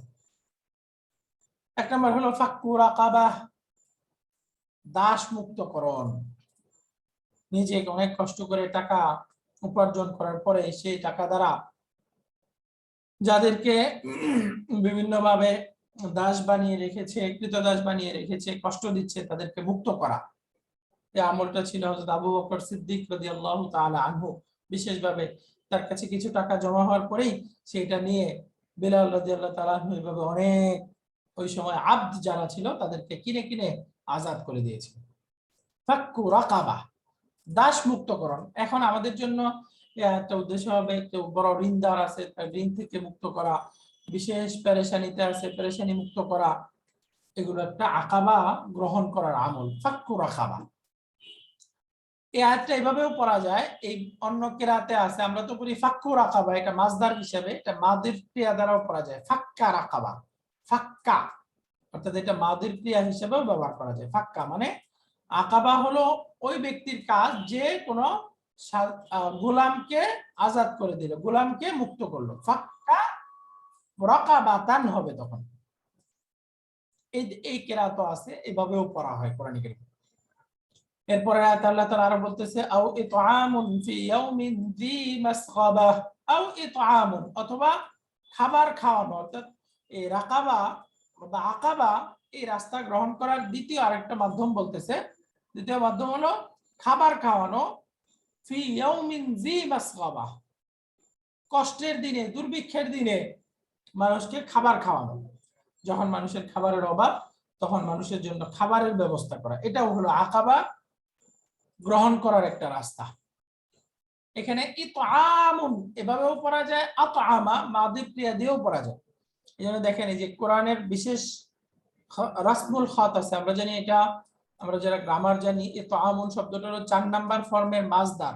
এটা আসলে লেখার কথা এরকম, ইতআমুন ইসলামুন এরকম লেখার কথা, কিন্তু এভাবে না লিখে এই যে ইতআম, এই দেখেন খারা ফাতা দিয়ে লেখে। আমাদের অনেক প্রশ্ন যে এইভাবে খারা ফাতা দিয়ে লিখে কেন, আমরা তো ইসলাম লিখলে, ঈমান লিখলে এই যে আলিফ দিয়ে লিখি, তো এটাও আসলে লেখার কথা ছিল এইভাবে। কিন্তু কোরআনে কারিমে যে জায়গায় দুইটা কেরাত আছে, মানে ইতআমুনও পড়া যায়, অন্য কিছু পড়া যায়, সেই দুইটা কেরাতে সবাই যেন একই শব্দ থেকে, একই লেখা থেকে পড়তে পারে, এই জন্য কোরআনের বিশেষ স্ট্রাকচারে লেখা হয়, এটাকে কোরআনের রসমুল খাত বলে। যেখানে এই যে আমরা এখানে ইতআমুন পড়তেছি, এই যে আইনের উপরে খারা জবর দিয়ে আমরা ইতআমুন পড়ে ফেলতে পারতেছি। আর যারা এটাকে মাদির ক্রিয়া হিসেবে আতআমা পড়ে, এখান থেকেই তারা পড়তে পারবে আতআমা, কোনো অক্ষর বৃদ্ধি করতে হবে না। এই দেখেন আতআমা এখান থেকেই পড়তে পারবে। এই যে সবার কেরাত সবাই যেন পড়তে পারে, এটা মিল রাখার জন্যই আসলে কোরআনের বিশেষ নিয়মে লেখা হয়। এই যে আতআমা পড়তে চাইলেও এখানেই পড়তে পারবে, শুধু জবরটা উপরে দিয়ে দিব আর এই যে শেষে ফাতা দিয়ে দিব, আতআমা। লেখার ক্ষেত্রে অক্ষর এদিক সেদিক করা লাগবে না, শুধু ফাতা কাসরা এদিক সেদিক করলেই হবে। তো দুইটা কেরাতি আছে, আতআমা ফি ইয়াউমিন দি মাসগাবাহ, যে দুর্ভিক্ষের দিনে, কষ্টের দিনে খাবার খাওয়ানো। কাদেরকে? ইয়াতীমান যা মাকরাবা, ইয়াতীমদেরকে, দা মাকরাবা যারা হলো নিকট আত্মীয়। এতিম, এতিমদেরকে খাবার খাওয়ানো এমনিতেই উত্তম, আবার তারা হলো নিকট আত্মীয়, কাছে। তাহলে এখানে দুইটা সওয়াব, একটা হলো এতিমদেরকে খাওয়ানো, আর একটা হলো আত্মীয়তার হক রক্ষা করা। ইয়াতীমান যা মাকরাবা, এরপরে বলতেছে আও মিসকিনান যা মাতরাবা, অথবা মিসকিনদেরকে দা মাতরাবা। মাতরাবাতুন মানে হলো তুরাব, অর্থ হলো মাটি। এখান থেকে মাতরাবা মানে হলো দরিদ্র ব্যক্তিরা অভাবে এত ভয়ঙ্কর অবস্থা, তারা সোয়াল করতে করতে অথবা ঘর বাড়ি ভাঙ্গা থাকার কারণে সবসময় ধুলায় মুসরিত, ধুলায় একেবারে দূষরিত থাকে, ধুলিবালু মিশ্রিত থাকে। তো এই ধরনের মিসকিনদেরকে খাবার খাওয়ানো। এখানে দেখেন মাত্র দুইটা নেক আমলের কথা বলছে, দাস মুক্ত করা অথবা এতিম বা মিসকিনদেরকে খাবার খাওয়ানো। এছাড়াও দুনিয়াতে যত নেক আমল আছে, এই সব কিছুই আসলে আকাবার অন্তর্ভুক্ত। আমরা যদি নিজের নফসকে আয়ত্ত করে, নিয়ন্ত্রণ করে সেই নেক আমলগুলো করতে পারি, তাহলেই বলা হবে যে সে আকাবা গ্রহণ করেছে। এটা কারোর একটু পাশে দাঁড়ানোর মাধ্যমে হতে পারে, কারোর ঘর বাড়ি তৈরি করে দেওয়ার মাধ্যমে হতে পারে, কারোর রিজিকের ব্যবস্থা, কারোর পড়াশোনার ব্যবস্থা করে দেওয়া, কারোর সালাতের জন্য মসজিদ নাই, মসজিদের ব্যবস্থা করে দেওয়া, শিক্ষা দানের জন্য মাদ্রাসা নাই, মাদ্রাসা তৈরি করে দেওয়া, স্কুল তৈরি করে দেওয়া, কালভার্ট তৈরি করে দেওয়া, এই সব কিছু আসলে এর মধ্যে অন্তর্ভুক্ত। আমরা খেয়াল করেছি এখানে দুইটা আর্থিক ইবাদতের কথা বলছে। আসলে ইবাদত তো 3 ধরনের হয়, একটা হলো শারীরিক ইবাদত, আরেকটা হলো মৌখিক ইবাদত, আরেকটা হলো আর্থিক ইবাদত। বিশেষভাবে এই সূরার মধ্যে আকাবা বলতে আর্থিক ইবাদত গুলোর কথা বলতেছে, যাকাত, যাকাতুল ফিতর, সাদাকাতুন নাফল, একইভাবে এই যে কুরবানি, এই যে এই প্রকারের ইবাদত গুলো এর অন্তর্ভুক্ত আকাবা গ্রহণ করা। তো সেই হিসেবে নিজের নফসকে একটু নিয়ন্ত্রণ করে যদি আমরা আর্থিক ইবাদত গুলো করতে পারি, আমরা যেটা মানিবেগের ইবাদত বলি, তাহলে ইনশাআল্লাহ বলা হবে যে আকাবা গ্রহণ করেছে, তার দুনিয়ার লোভ নাই। বুঝা যাবে যে দুনিয়া এবং ধন সম্পদের লোভ নাই, বা এই সম্পদের লোভ তাকে আল্লাহকে ভুলিয়ে দেয়নি, আল্লাহর হুকুম পালন করতে তাকে বাধা দেয়নি। তাহলেই বোঝা যাবে যে সে আকাবা গ্রহণ করেছে। আর আকাবা যারা গ্রহণ করবে তারাই সফল কাম হবে। শর্ত হলো একটা, এই শর্ত এই যে আয়াতে বলছে সুম্মা কানা মিনাল্লাযীনা আমানু ওয়া তাওয়াসাউ বিস-সাবরি ওয়া তাওয়াসাউ বিল মারহামা। সুম্মা, সুম্মা মানে অতঃপর, অর্থাৎ যারা বাহ্যিকভাবে আকাবা গ্রহণ করবে, শুধু আকাবা গ্রহণ করলেই সফল কাম হবে না, এটা আল্লাহ তাআলার কাছে মাকবুল হবে না। আল্লাহর কাছে কবুল হওয়ার জন্য একটা শর্ত হলো কানা মিনাল্লাযীনা আমানু, সেই ইমানদারদের অন্তর্ভুক্ত হইতে হবে, ইমান আনয়নকারী হইতে হবে। ইমান ছাড়া অনেক দাস মুক্ত করলো, ইমান ছাড়া অনেক মিসকিনদের খাবারের ব্যবস্থা করলো, বিরাট বড় বড় জনহিতকর কাজ করলো, এগুলো কিয়ামতের দিন কোনো কাজে আসবে না। ইমান, ইমান শর্ত, ইমান ছাড়া কিছুই হবে না। এজন্যই হাদিসে পাকে আসছে লা ঈমানা লিমান লা আমানাতা লাহু ওয়া লা দীনা লিমান লা আহদা লাহু। প্রসিদ্ধ হাদিস, হাকিম ইবনে হিজাম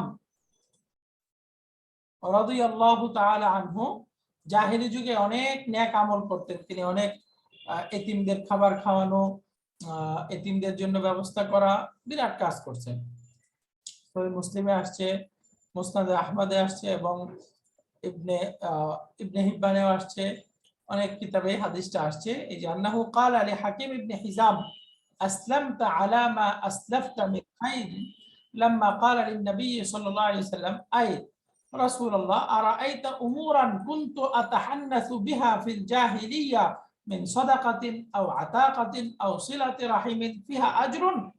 অর্থাৎ হাকিম ইবনে হিজাম সে নবী আলাইহিস সালামের কাছে এসে জিজ্ঞাসা করতেছে, ইয়া রাসূলুল্লাহ কুনতু আতাহান্নাসু বিহা ফিল জাহিলিয়া, জাহিলিতে মানে ঈমান আনয়ন করার আগে আমি সাদাকা করেছি, অনেক গোলাম আযাদ করেছি, আত্মীয়তার হক রক্ষা করেছি, ফিহা আজরুন, আমি কি এগুলোর মধ্যে কোনো আজর পাবো, কোনো প্রতিদান পাবো? নবী আলাইহিস সালাম উত্তর দিচ্ছেন, আসলামতা আলা মা আসলাফতা মিন খাইরিন, মানে তুমি ঈমান আনয়ন করেছো ওই সব নেক আমলগুলোর প্রতিদান পাওয়ার সাথে যেগুলো তুমি ইতিপূর্বে নেক করেছো। অর্থাৎ তোমার ঈমানের কারণে এই পূর্ববর্তী সবগুলো নেকির দ্বারা পরিবর্তন হয়ে গেছে, অর্থাৎ তুমি ওগুলাও পরিপূর্ণরূপে প্রাপ্ত হবে। তো সেই হিসেবে ঈমানটা শর্ত। এর বিপরীত দিকে সহিহ মুসলিম আরেকটা হাদিস আসছে, আব্দুল্লাহ ইবনে জাদআন আয়েশা রাদিয়াল্লাহু তাআলা আনহার আত্মীয় হতো। তো নবী আলাইহিস সালামকে জিজ্ঞাসা করলেন, কুলতু লি রাসূলিল্লাহ সাল্লাল্লাহু আলাইহি ওয়াসাল্লাম, আয়েশা রাদিয়াল্লাহু তাআলা আনহু রাসূল সাল্লাল্লাহু আলাইহি ওয়াসাল্লামকে বলতেছেন, ইন্না ইবনা জাদআন ফিল জাহিলিয়া কানা ইয়াকরি দাইফা, সে মেহমানদের বিরাট কদর করত, ওয়া ইউহসিনুল জিওয়ারা, সে তার আশপাশের প্রতিবেশীদের খুব খেয়াল রাখতো, ওয়া ইয়াসিলুর রাহিমা, সে আত্মীয়তার সম্পর্ক সব সময় ঠিক থাকতো। ফাহাল ইয়ানফাউহু যালিকা, এই যে জাহেলি যুগে সে এই কাজগুলো করছে, এগুলো কি তার কোনো ফায়দা হবে? নবী আলাইহিস সালাম বললেন, ক্বালা লা, না, এগুলো তার কোনো কাজে আসবে না। এগুলো দুনিয়াবি তার যেই মানুষের বাহবা পেয়েছে এতটুকুই, আখিরাতে এগুলো কোনো কাজে আসবে না। কারণ ইন্নাহু লাম ইয়াকুল ইয়াওমান কাত্তু, কারণ সে কোনোদিন বলে নাই আল্লাহুম্মা গফিরলি খাতিআতি ইয়াউমাদ্দিন, আল্লাহ বিচারের দিনে আপনি আমার পাপগুলোকে ক্ষমা করে দিন। অর্থাৎ এক কথায় সে ঈমান আনয়ন করে, ঈমান আনয়ন করার না আনার কারণে তার এই নেক আমলগুলো কোনো কাজে আসবে না।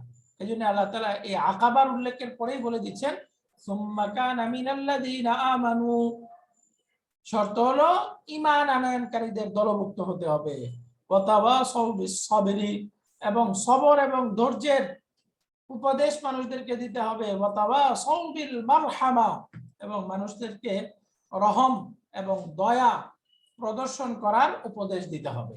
তিনটা কাজ, এক নম্বর ঈমান, দুই নম্বর ধৈর্য ধারণের প্রতি মানুষকে, সবরের প্রতি মানুষকে উৎসাহিত করা, নির্দেশ প্রদান করা। এই সবর, এটা একটু ব্যাখ্যা সাপেক্ষ।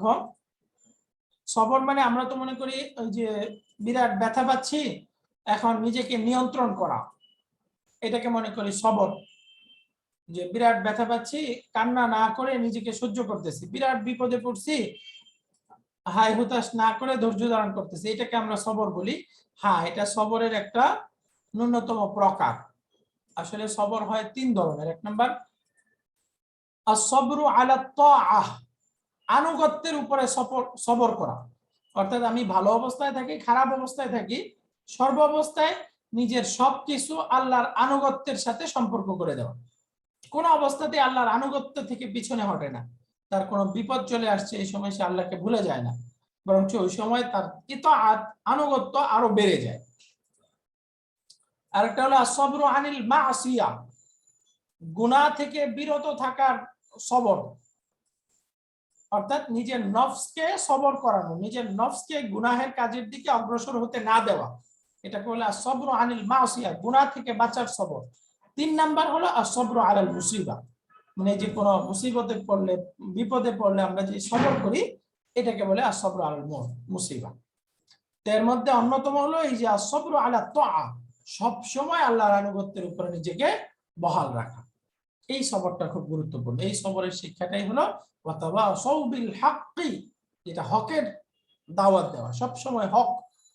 কোনো অবস্থাতেই আমি আল্লাহর নাফরমানির কাজ করব না, কোনো অবস্থাতেই আল্লাহর অসন্তুষ্টি হয় এমন কাজে আমি শিরকাত করব না।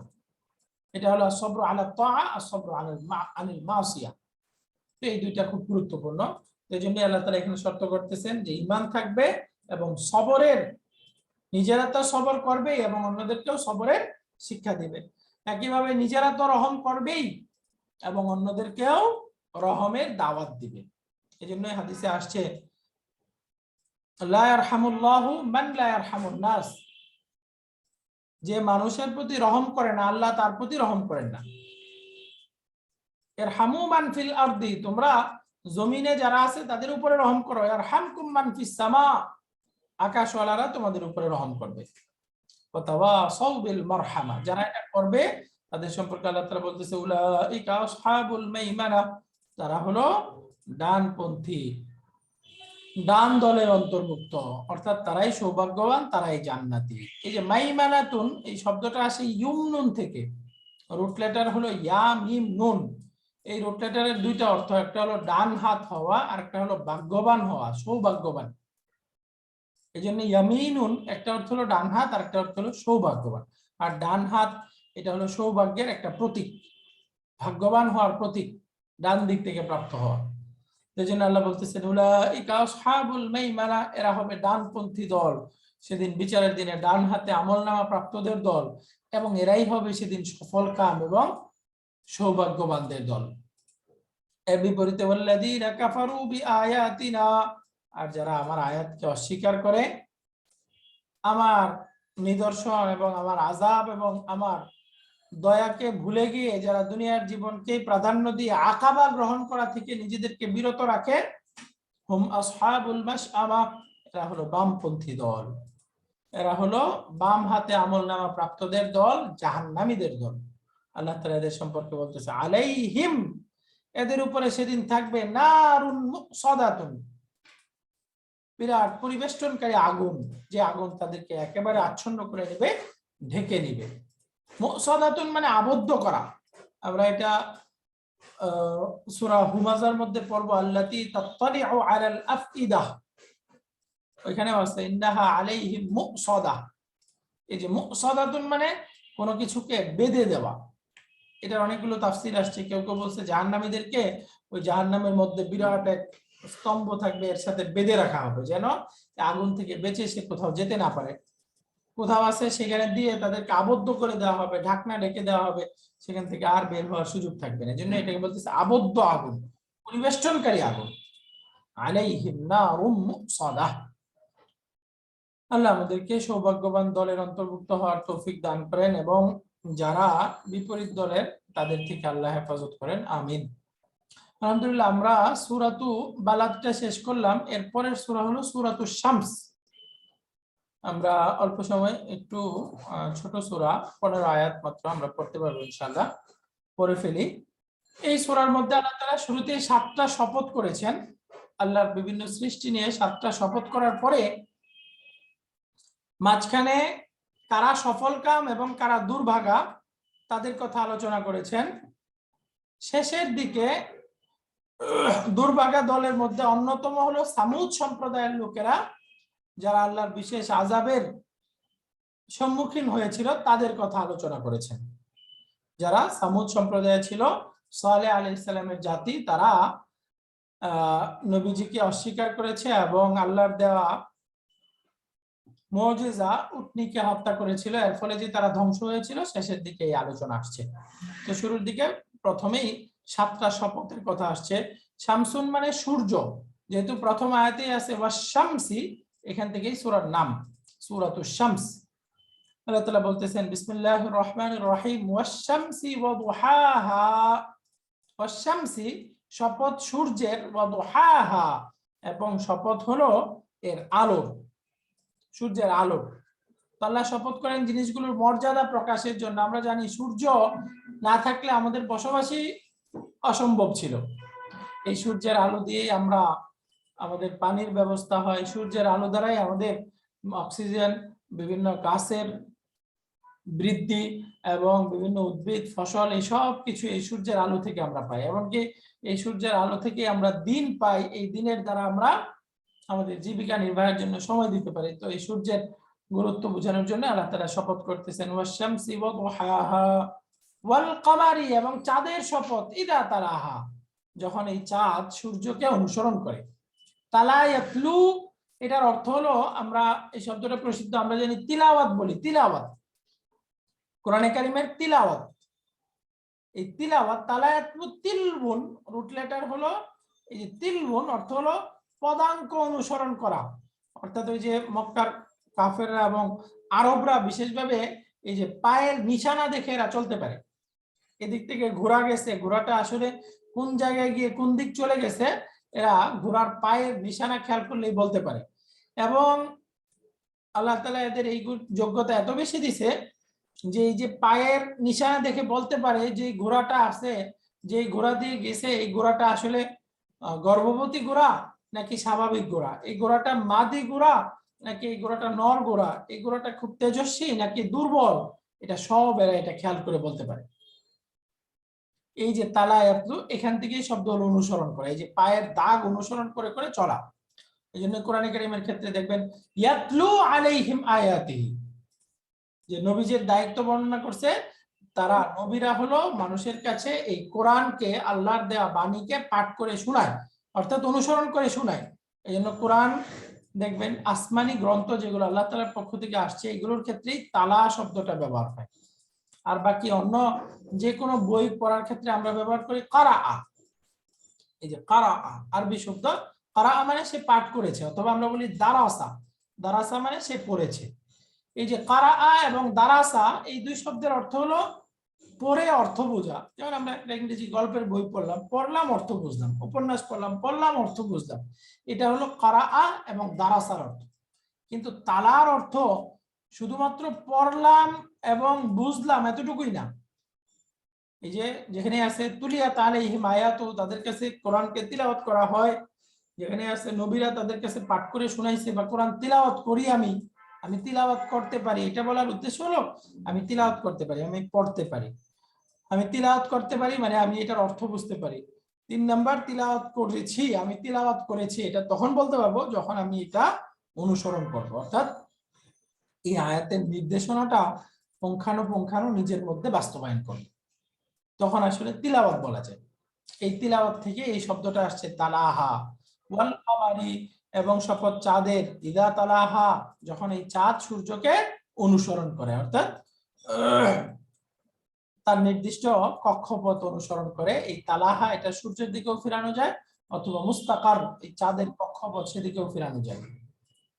ওয়াল কমারি ইদা তালাহা, এরপরে বলতেছে ওয়ান নাহারি ইদা জাল্লাহা, এবং শপথ দিনের, ইদা যখন, জাল্লাহা এটা প্রকাশ করে, সূর্যকে প্রকাশ করে। এই যে জাল্লাহা, এই হা, এই সর্বনামটা সূর্যের দিকে ফিরানো যায়, সূর্যকে প্রকাশ করা, অর্থাৎ দিনের আলো যখন উদ্ভাসিত হয়, রাতের অন্ধকার বিদীর্ণ করে, তখনই আসলে সূর্যের প্রকাশ ঘটে। ওই একটা আরেকটার সাথে লাজেম মালজুম, মানে ওতপ্রোতভাবে জড়িত। সূর্যের আলো, আলোর দ্বারা দিন প্রকাশ পায়, বা দিন দ্বারা আলো প্রকাশ পায়, দুইটা একই। আল্লাহ তাআলা এটাই স্মরণ করে দিচ্ছেন ওয়ান নাহারি, এবং শপথ দিনের, ইদা জাল্লাহা যখন এটা সূর্যকে প্রকাশ করে বা সূর্যের আলোকে প্রকাশ করে। এরপরে ওয়াল লাইলি, এবং শপথ রাতের, ইদা ইয়াগশাহা যখন সেটা সবকিছুকে আচ্ছন্ন করে নেয়, ঢেকে নেয়।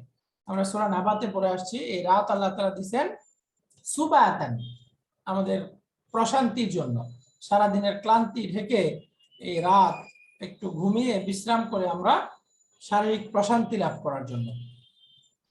এরপর আল্লাহ শপথ করছেন ওয়াসসামাই ওয়া মা বানাহা, এবং শপথ আকাশের, ওয়ামা বানাহা এবং ওই সত্তার যিনি এই আকাশকে বানিয়েছেন।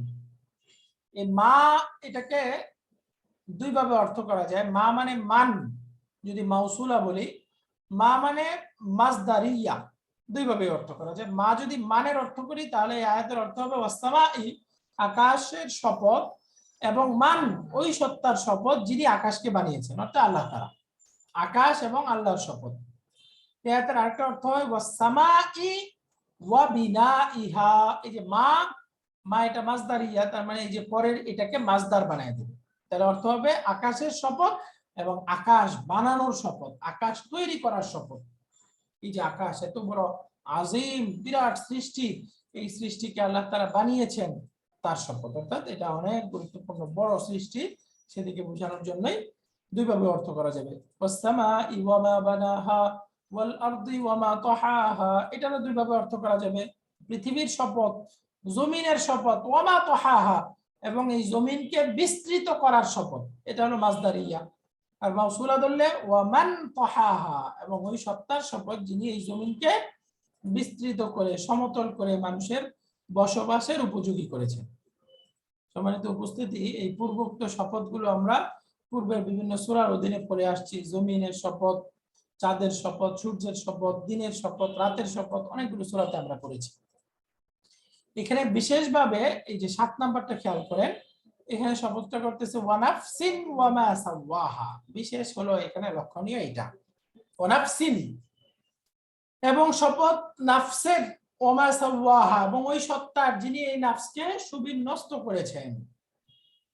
নাফসুন এখানে দুইটা অর্থ করা যায়। নাফসুন মানে এক নাম্বার হলো বাদানুল ইনসান, মানে ইনসান। নাফস দ্বারা উদ্দেশ্য হলো মানুষ, মানুষের সৃষ্টি, মানুষের অঙ্গ প্রত্যঙ্গ, হাত পা, ব্রেইন, মাথা এবং শারীরিক সকল অঙ্গ প্রত্যঙ্গ নাফসুন। কোরআনে অনেক জায়গায় আছে নাফসুন দ্বারা অর্থ হলো ব্যক্তি বা মানুষ।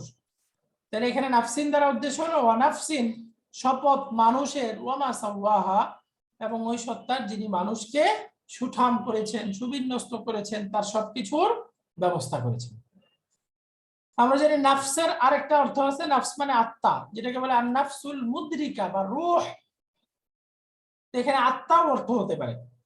ওয়ানাফসিন অর্থ হলো আত্মার শপথ, ওয়া মা সাওয়াহা, এবং যে আত্মাকে সুবিন্যস্ত করেছে, আত্মাকে তার ভালো মন্দ এই সবকিছু তার মধ্যে ফিট করে দিয়েছে, সেই সত্তার শপথ।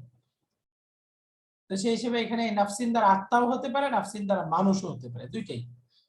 মানুষের শপথ যিনি মানুষকে সুঠাম করেছেন সেই সত্তার শপথ, অথবা আত্মার শপথ, আত্মাকে যিনি সুবিন্যস্ত করেছেন তার শপথ। পরবর্তী আয়াত খেয়াল করলে বোঝা যায় দ্বিতীয় অর্থটা এখানে সঠিক, সরাসরি মানুষ না, বরঞ্চ এখানে আত্মা অর্থ নিলে পরবর্তী আয়াতের সাথে মিলে বেশি। কারণ পরের আয়াতে আল্লাহ বলছেন ফাআলহামাহা ফুজুরাহা ওয়া তাকওয়াহা।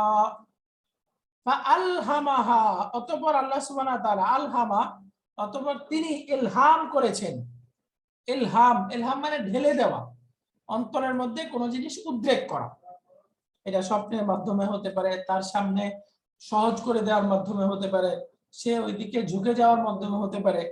এই যে ফাআলহামাহা, অতঃপর আল্লাহ তাকে বা এই আত্মাকে ইলহাম করেছেন, ঢেলে দিয়েছেন, ফুজুরাহা, তার মন্দ সকল গুণগুলো, ওয়া তাকওয়াহা, এবং তার ভালো গুণগুলো।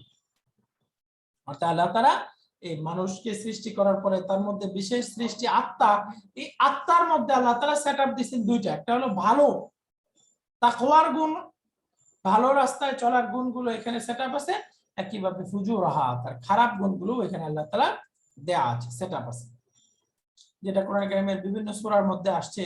সূরাতুদ দাহরের মধ্যে আসছে ইন্না হাদাইনাহুস সাবিলা ইম্মা শাকিরান ওয়া ইম্মা কাফুরা, যে নিশ্চয়ই আমি মানুষকে হেদায়েত দিয়েছি, ইম্মা শাকিরান, এই হেদায়েত গ্রহণ করে সে হয়তো কৃতজ্ঞদের অন্তর্ভুক্ত হয়, কৃতজ্ঞ হয়, ওয়া ইম্মা কাফুরা, অথবা এই হেদায়েতকে উপেক্ষা করে সে অস্বীকারী, অকৃতজ্ঞ, কাফের হয়ে যায়।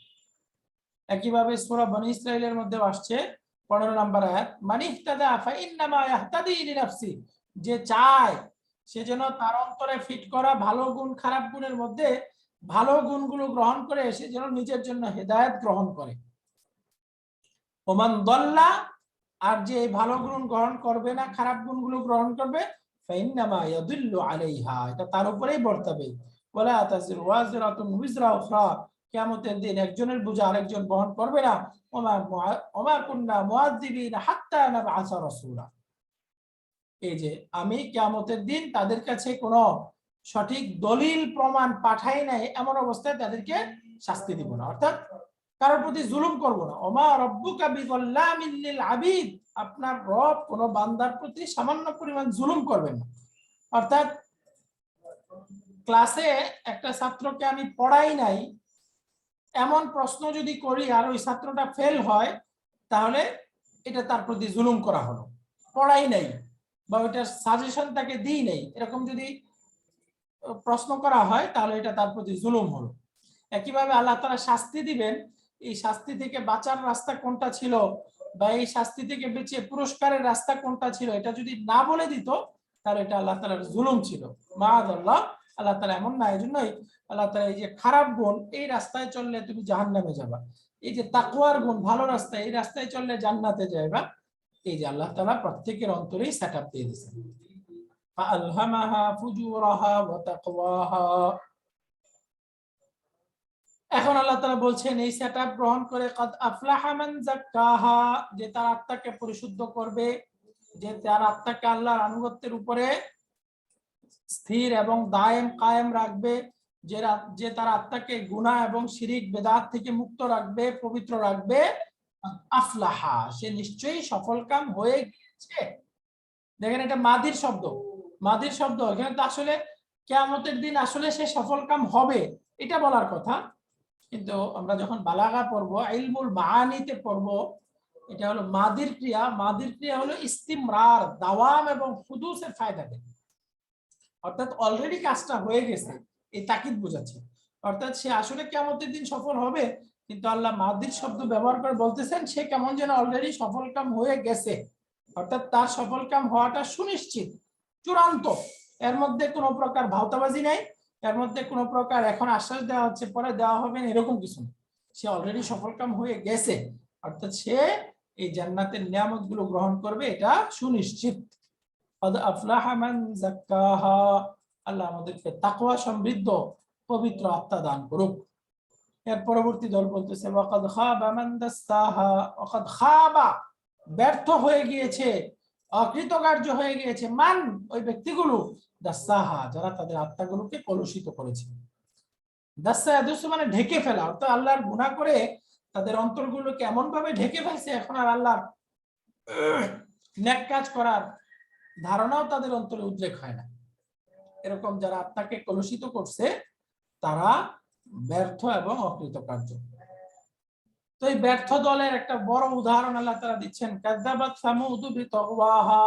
এই যে সামুদ সম্প্রদায় তাদের অবাধ্যতা এবং তাদের সীমা লঙ্ঘন করার কারণে তারা এই যে মিথ্যা প্রতিপন্নকারী দলের অন্তর্ভুক্ত হয়ে গিয়েছে। কাযযাবাত সামুদু, সামুদ সম্প্রদায় মিথ্যা প্রতিপন্ন করেছে বিতাগওয়াহা, এবং তাদের সীমা লঙ্ঘনের কারণে। অর্থাৎ তারা আল্লাহর হুকুমকে নাফরমানি করতে করতে একেবারে সীমা অতিক্রম করলে আসলে এই যে তুগয়ানুন বা তগা শব্দ ব্যবহার করা হয়।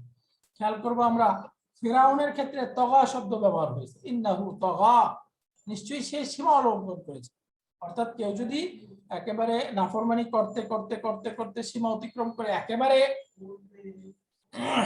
তার উদ্ধতার মাত্রা বেড়ে যায়, তখন তাকে তুগয়ান বা তগা শব্দ দ্বারা ব্যক্ত করে। এই সামুদ সম্প্রদায়, আমরা জানি সূরা হুদ, সূরা শুআরা, সূরা কসস ইত্যাদি অনেক সূরার মধ্যে সালেহ আলাইহিস সালাম, হুদ আলাইহিস সালামের ঘটনা আসছে, বিস্তারিত আপনারা পড়ে নেবেন। যে সালেহ আলাইহিস সালামের সম্প্রদায়, তাদের মধ্যে ঈমান আনয়ন করতেছে না, তারা আল্লাহ তাআলার কাছ থেকে একটা মুজিজা চাইলো যে এই পাহাড় থেকে একটা উষ্টি চলে আসবে। তো আল্লাহ তাআলার কাছে দোয়া করার পরে সেই উষ্টি আল্লাহ তাআলা দিলেন। ওই মাদি উটনি আসার পরে তারা বলল যে এখনই যেন এটা দুধ দেওয়া শুরু করে, বাচ্চা দেয়। বের হয়েই বাচ্চা দিল, দুধ দেওয়া শুরু করলো।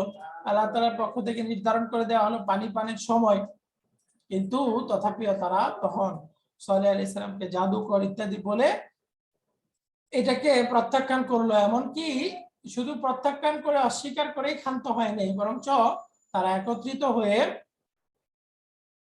সেই উটনিকে হত্যা করে ফেললো।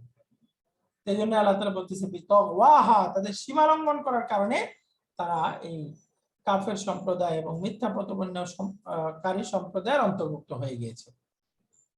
তারপর আল্লাহ বলছেন ইদিম বাআসা আশকাহা, তারা কখন মিথ্যা প্রতিপন্ন করেছে? ইদিন, যখন, ইনবাআসা মানে খারাজা, যখন বের হয়েছিল, তৎপর হয়েছিল, আশকাহা, তাদের সবচেয়ে দুর্ভাগা ব্যক্তিটি।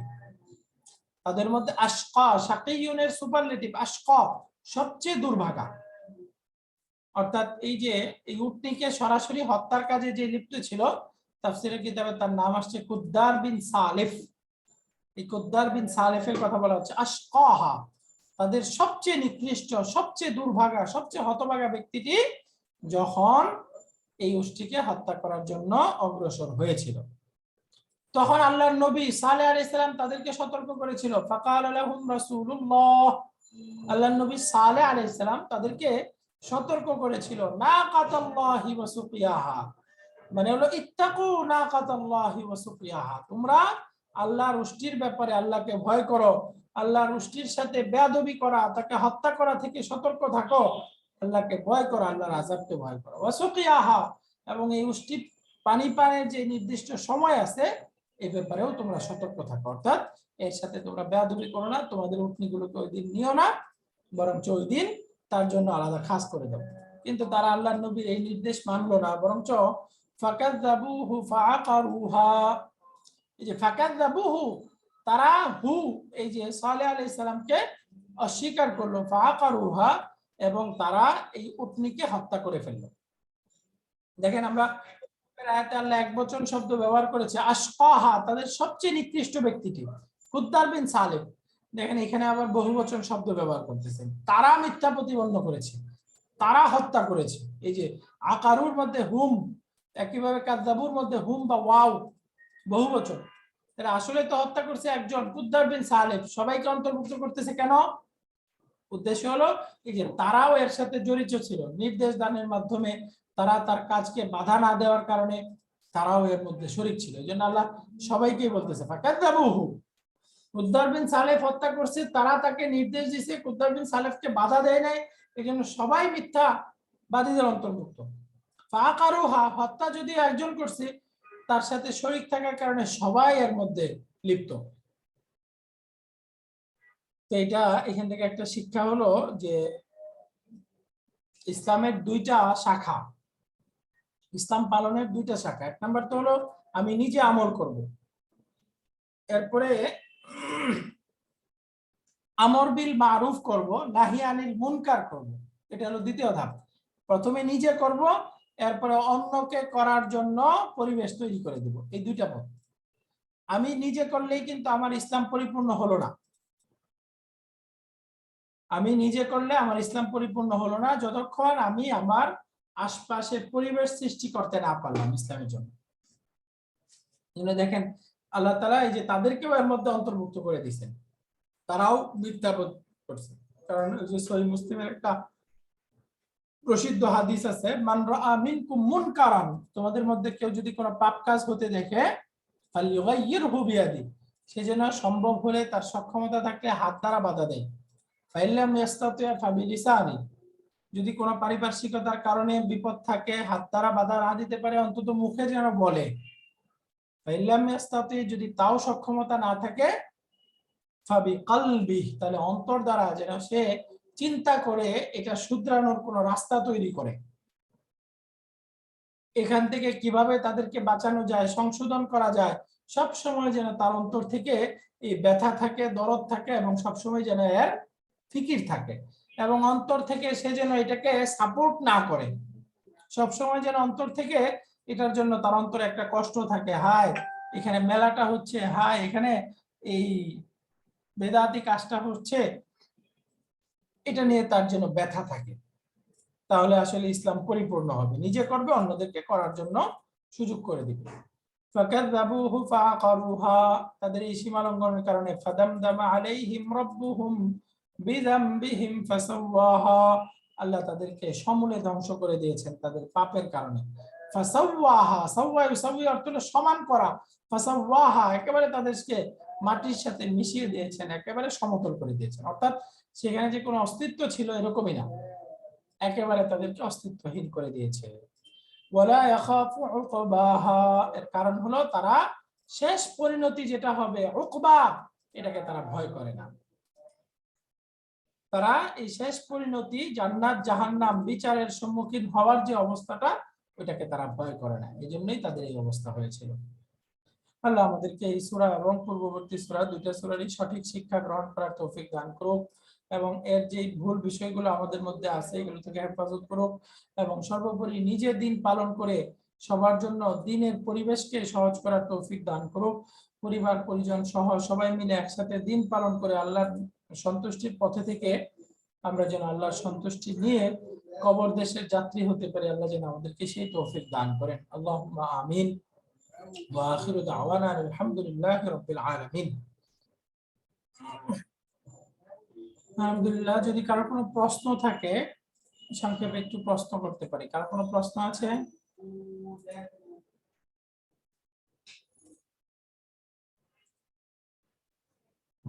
জি মাশাআল্লাহ।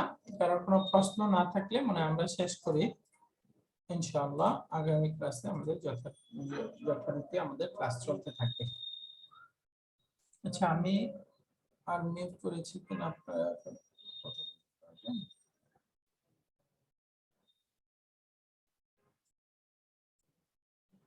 হ্যাঁ, কারো কোনো প্রশ্ন থাকলে আনমিউট করে বলতে পারেন। প্রশ্ন আছে? আচ্ছা মাশাআল্লাহ। ঠিক আছে, তাহলে আমরা শেষ করি। সুবহানাকাল্লাহুম্মা ওয়া বিহামদিকা আশহাদু আল লা ইলাহা ইল্লা আনতা আস্তাগফিরুকা ওয়া আতুবু ইলাইক। আসসালামু আলাইকুম ওয়া রাহমাতুল্লাহি ওয়া বারাকাতুহু। ওয়ালাইকুম আসসালাম ওয়া রাহমাতুল্লাহ।